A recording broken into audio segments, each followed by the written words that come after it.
आज Doubtnut app download करें। Doubtnut पर अपने सभी गणित, रसायन विज्ञान, भौतिक विज्ञान और जीव विज्ञान के डाउट्स का करो सफाया।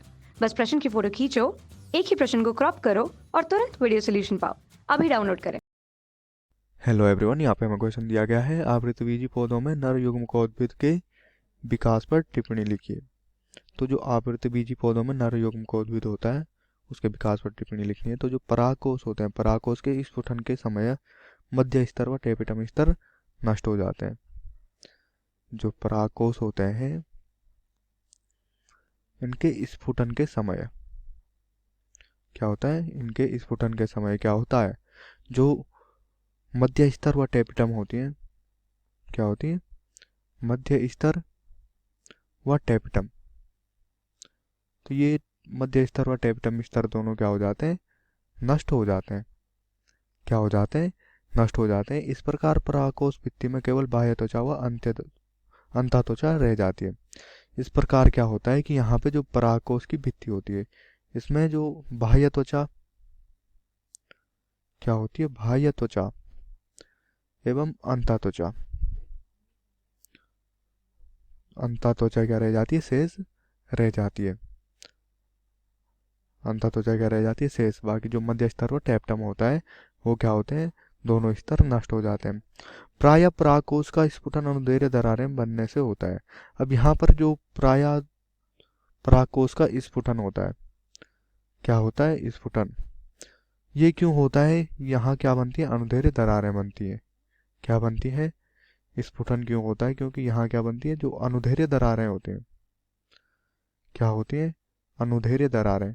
इन अनुदैर्ध्य दरारों के बनने से क्या होता है, यहाँ पर स्फुटन होता है, जो प्रायः दो परागधानियों के मिलने के स्थान पर होती है।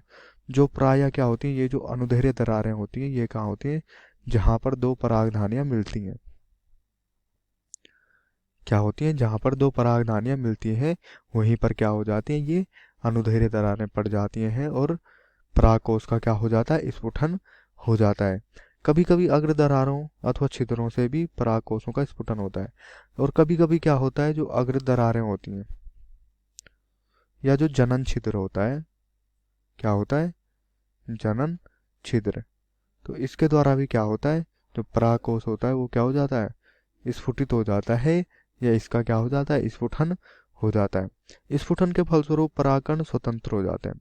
अब जब परागकोश का स्फुटन होता है तो तब क्या होते हैं, जो ये परागकण आते हैं, ये परागकण क्या हो जाते हैं, स्वतंत्र हो जाते हैं, मतलब स्वतंत्र अवस्था में पाए जाते हैं। परागकोश के स्वतंत्र होने के पूर्व ही परागकणों का अंकुरण हो जाता है। जब तक ये परागकण क्या होते हैं, स्वतंत्र होते हैं, इससे पूर्व भी क्या हो जाता है, इनका जो अंकुरण होता है वो हो जाता है। तो ये क्या हो जाते हैं, परागकण स्वतंत्र होने के पूर्व ही परागकण अंकुरण या इनका क्या हो जाता है, अंकुरण हो जाता है। इस क्रिया में सर्वप्रथम परागकण का केंद्रक परागकण भित्ति की ओर जाकर समसूत्री विभाजन द्वारा दो केंद्रकों में विभाजित हो जाता है। तो इसमें क्या होता है, इस क्रिया में सर्वप्रथम जो परागकण का केंद्रक होता है, क्या होता है, जो परागकण का केंद्रक होता है वो परागकण की परागण भित्ति की ओर जाकर, तो ये केंद्र क्या करता है, परागकण भित्ति की ओर क्या करता है, जाता है, और वहां क्या करता है, समसूत्री विभाजन, क्या करता है, समसूत्री विभाजन।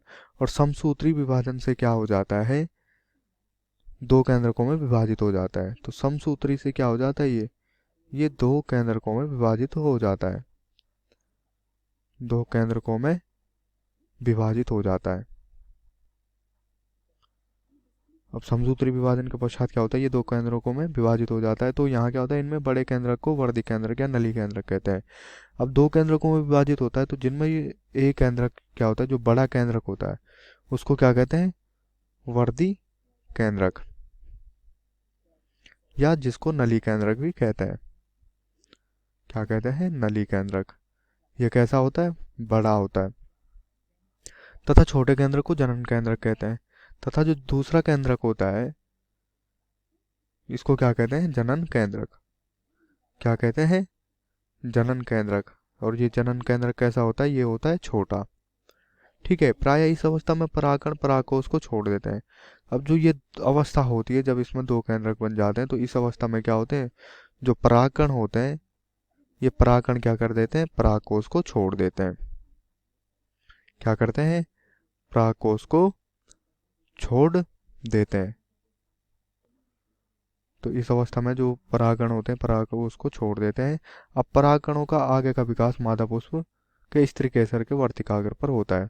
तो अब जो आगे का जो विकास होता है परागकणों का, क्या होता है, जो विकास होता है इन परागकणों का आगे का, ये कहाँ होता है, मादा के स्त्री केसर के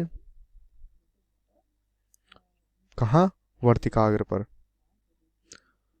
मादा के स्त्री केसर के वर्तिकाग्र पर इनका अगला क्या होता है, विकास होता है। परागण की क्रिया द्वारा परागकण स्त्री केसर के वर्तिकाग्र पर पहुंच जाते हैं जहां इनका अंकुरण होता है। अब परागण की क्रिया के पश्चात क्या होता है,